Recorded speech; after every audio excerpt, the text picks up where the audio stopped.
If you have diabetes, you are not alone. Millions of people today have diabetes.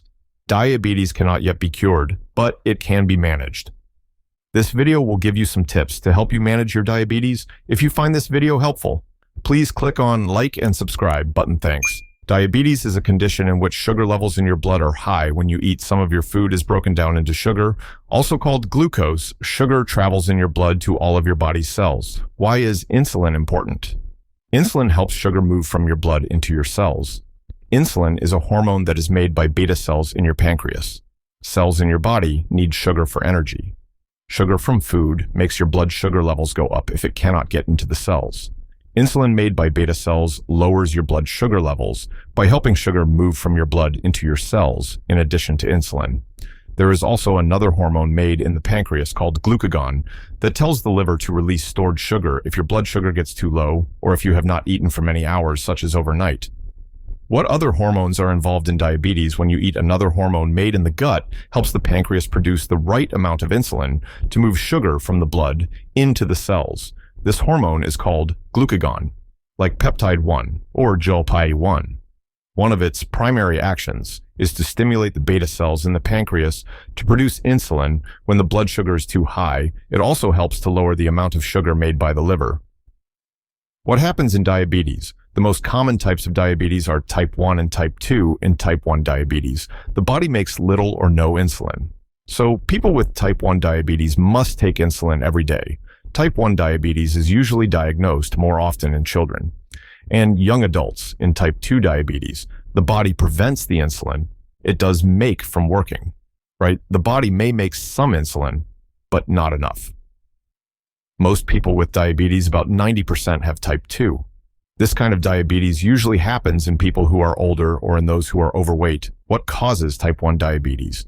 Even though the exact cause is unknown, in type 1 diabetes, cells from the body's immune system attack the insulin-making beta cells of the pancreas without symptoms or pain. Over a period of months or years, the beta cells are killed. As a result, the body does not have enough insulin. Normally, insulin helps the cells of the body take sugar out of the blood. Cells use the sugar as fuel. Without insulin, sugar builds up in the blood. This can harm blood vessels. It can also cause heart disease, blindness, and kidney failure. To keep these things from happening, people with type 1 diabetes take insulin several times daily. Most people with type 1 diabetes are diagnosed around the age of 12. What causes type 2 diabetes? In type 2 diabetes, the body either does not make enough insulin or is not able to use it properly. Type 2 diabetes usually begins with insulin resistance. This is when the cells can't use insulin properly. As we explained earlier, insulin is a hormone made in the pancreas. A gland near the small intestine, special cells in the pancreas called beta cells make the insulin. The body constantly checks how much sugar is in the bloodstream. When blood sugar levels rise beyond a certain point, the body signals the pancreas to release insulin. Insulin helps the cells use sugar. The diagnosis of diabetes is given when not enough insulin is available, either because the pancreas can no longer keep up with the demand or because the body can't use the insulin that is produced. Let's take a closer look. Cell walls have little locks called receptors. Insulin fits into those locks like a key. When insulin opens the locks, sugar is allowed to enter the cells when the body is not able to make enough insulin. Blood sugar is locked out of the cells. Sometimes the locks change in shape, then the insulin can no longer fit into them. Either way, blood sugar is locked out of the cell. It stays in the bloodstream and can become too high, causing hyperglycemia, which can lead to the symptoms of diabetes when cells cannot get sugar.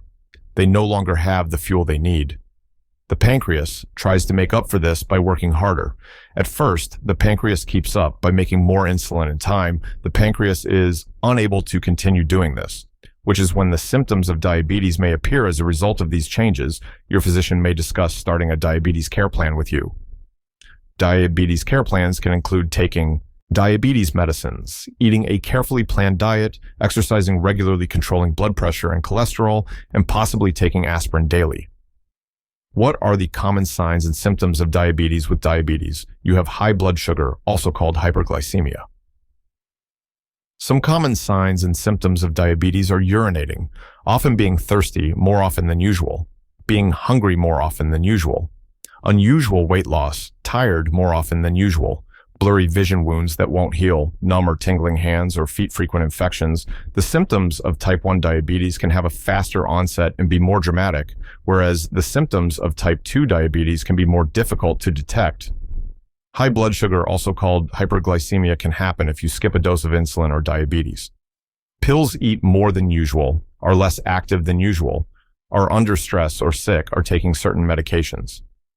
The best way to avoid high blood sugar is to follow your diabetes care plan.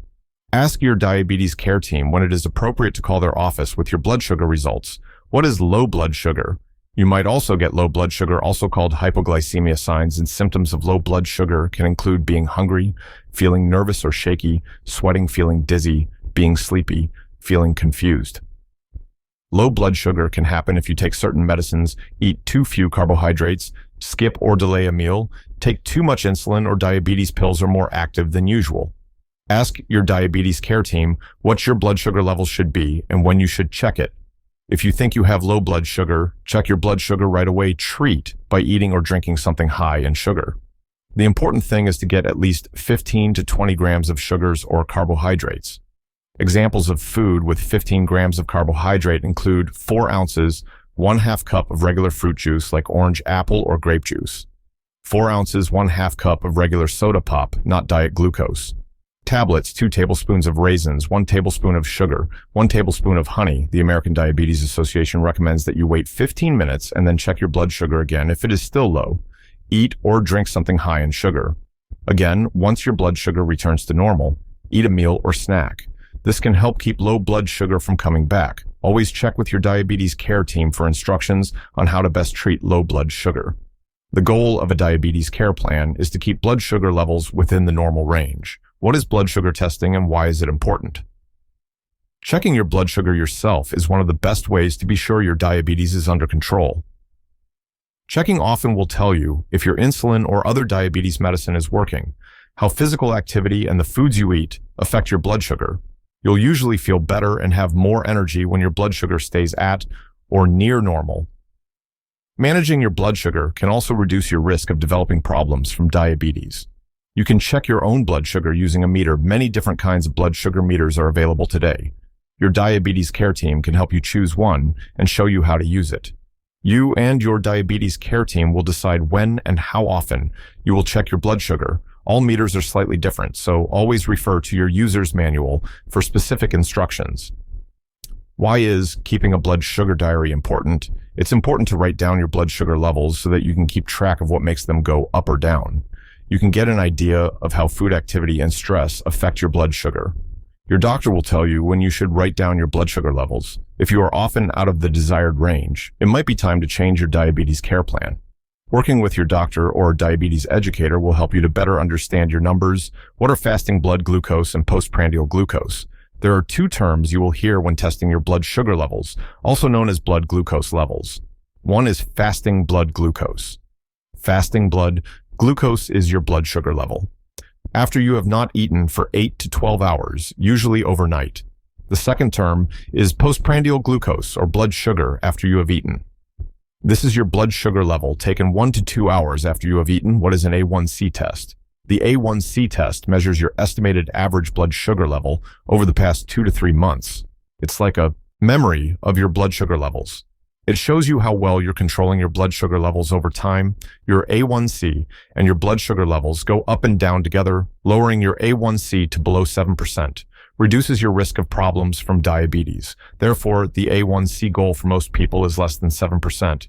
It is recommended that you get an A1C test at least 2 times a year if your blood sugar is under control, 4 times a year about every 3 months. If you are not meeting your goals or if your treatment has changed, your diabetes care should come from a team put together by your doctor. Your diabetes care team may include an eye doctor, nurses, and a dietitian. Depending on what concerns you have, your doctor may send you to other specialists. If you find this video helpful, please like and subscribe my channel. Thank you for watching.